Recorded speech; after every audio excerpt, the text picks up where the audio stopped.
পশ্চিমবঙ্গ ছাত্র সমাজ যে 27শে আগস্ট মঙ্গলবার নবান্ন অভিযানের ডাক দিয়েছে সে বিষয়ে কলকাতা হাইকোর্ট কোনো হস্তক্ষেপ করল না এবং রাজ্যের যে আবেদন সেই আবেদন কলকাতা হাইকোর্ট খারিজ করে দিল।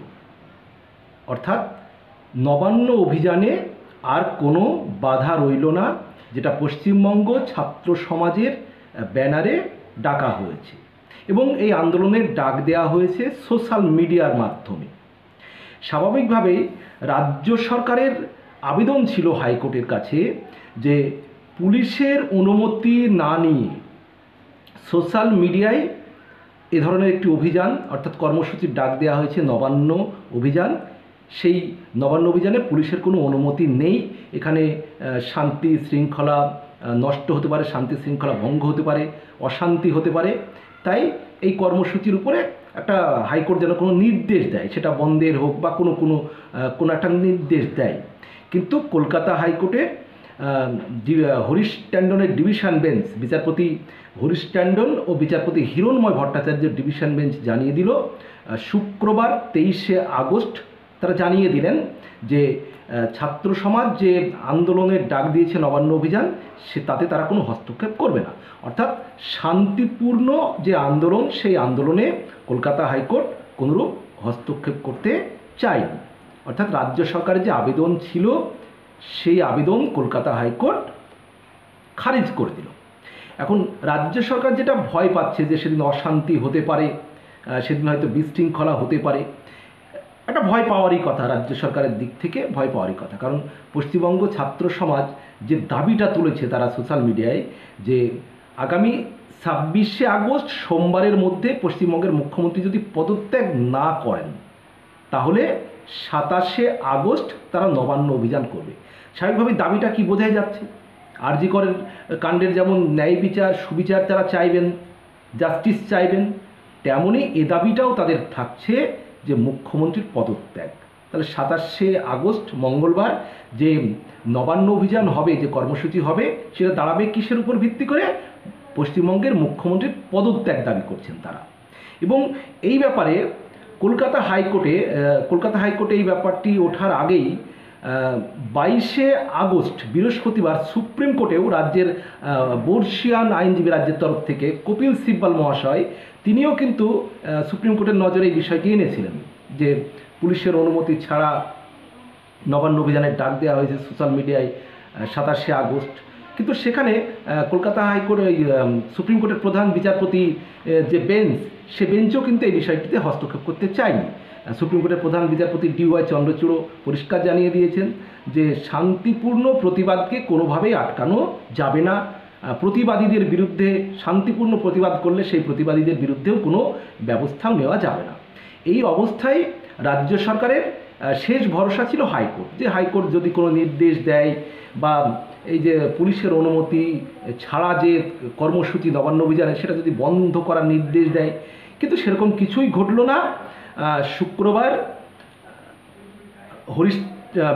কলকাতা হাইকোর্টের বিচারপতি হরিশ ট্যান্ডন এবং বিচারপতি হিরণময় ভট্টাচার্যের ডিভিশন বেঞ্চ তারা জানিয়ে দিল যে তারা কোনোরূপ হস্তক্ষেপ করবে না। নবান্ন অভিযান কর্মসূচি যেটা পশ্চিমবঙ্গ ছাত্র সমাজের ব্যানারে ডাক দেওয়া হয়েছে সোশ্যাল মিডিয়ায়, তারা হস্তক্ষেপ করবে না। এবং আরও জানিয়ে দিয়েছে যে প্রতিবাদ যতক্ষণ শান্তিপূর্ণ থাকছে ততক্ষণ কোনোভাবেই বাধা দেওয়া যাবে না। তো আসলে এই যে আগামী 27শে আগস্ট নবান্ন অভিযান, এটা কিন্তু পশ্চিমবঙ্গ রাজ্য সরকারের জন্য এবং মমতা ব্যানার্জির 13 বছরের মুখ্যমন্ত্রী জীবনের জন্য কঠিনতম চ্যালেঞ্জ হতে যাচ্ছে আগামী 27শে আগস্ট। কারণ এটা একটা ঐতিহাসিক আন্দোলনের রূপ নিতে যাচ্ছে। কারণ এই আন্দোলনের ডাক দিয়েছে ছাত্র সমাজ। আর এই আন্দোলন দেখা যাচ্ছে রাজনৈতিক দলের কর্মী সমর্থকরাও হয়তো থাকবে, বিভিন্ন দলের সাধারণ মানুষ থাকবে, বুদ্ধিজীবী থাকবে, বিভিন্ন পেশার মানুষ থাকবে, কিন্তু তাদের মধ্যে কোনো রাজনৈতিক ব্যানার থাকবে না। তারা জাতীয় পতাকা নিয়ে এই আন্দোলনটা করবে। যেহেতু ছাত্র সমাজ ডাক দিয়েছে, একেবারে অরাজনৈতিকভাবে এই আন্দোলনটা হবে। স্বাভাবিকভাবে কিন্তু কলকাতার রাজপথে সেদিন লক্ষ লক্ষ মানুষের ভিড় দেখা দেবে। তারা নবান্নে আন্দোলন করতে যাবে, নবান্নমুখী কর্মসূচিতে যে নবান্ন অভিযান সেটা যাবে। সেই আন্দোলনকে নিয়ন্ত্রণ করা পরিস্থিতি সামাল দেওয়া, সেটা কিন্তু রাজ্য সরকারের জন্য, রাজ্য প্রশাসনের জন্য, মুখ্যমন্ত্রীর জন্য কঠিনতম চ্যালেঞ্জ। এবং আমি তো বলছি যে মুখ্যমন্ত্রীর 13 বছরের জীবনের কঠিনতম চ্যালেঞ্জ হচ্ছে এই নবান্ন অভিযানকে নিয়ন্ত্রণ করা বা ট্রাকল দেওয়া, পরিস্থিতিটাকে সামাল দেওয়া। কারণ এর আগে যে কোনো রাজনৈতিক দলের মিটিং, মিছিল, সমাবেশ তিনি নিয়ন্ত্রণ করেছেন, পুলিশ নিয়ন্ত্রণ করেছে, কিন্তু এখানে অরাজনৈতিকভাবে সমগ্র রাজ্যের মানুষ বিভিন্ন প্রান্ত থেকে হয়তো যাবেন, ছাত্রদের ডাকে, মিটিংয়ে বহু বিশিষ্ট মানুষ হয়তো নেমে পড়বেন। 14ই আগস্ট যেমন আমরা দেখেছিলাম একটা ঐতিহাসিক আন্দোলনের রূপ নিয়েছিল, যেদিন নারীরা মধ্যরাতে রাস্তায় নেমেছিলেন, একেবারে শহর থেকে গ্রাম, একেবারে পুরো রাস্তা যেন একবারে মধ্যরাতে নারীরা দখল করে নিয়েছিল, একবারে রাজ্য তথা দেশের বিভিন্ন জায়গায়। একবারে ঐতিহাসিক সেই আন্দোলনের রূপ নিয়েছিল নারীরা যেদিন রাস্তায় নেমেছিল, রাস্তা দখল বা রাত দখল নারীরা। 14ই আগস্ট যে ডাকটা দিয়েছিল, আমি যদি অন্য ডেট বলে ফেলি তাহলে সরি, 14ই আগস্ট নারীরা এই ডাকটি দিয়েছিল মধ্যরাতে, যেটা হয়েছিল কর্মসূচিটা। তো এবারও কিন্তু এই 27শে আগস্ট যেটা ছাত্ররা ডাক দিয়েছে পশ্চিমবঙ্গ ছাত্র সমাজের ব্যানারে, এটা কিন্তু একটা ঐতিহাসিক কর্মসূচি হতে যাচ্ছে।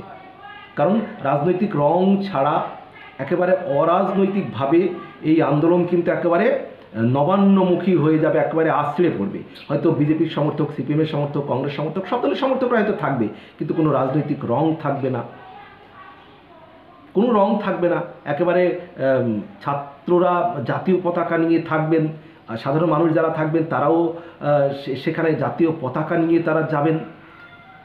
স্বাভাবিকভাবেই এই আন্দোলনকে নিয়ন্ত্রণ করা খুব কঠিন রাজ্য প্রশাসনের ক্ষেত্রে, মুখ্যমন্ত্রী মমতা ব্যানার্জির পক্ষে, রাজ্য সরকারের পক্ষে।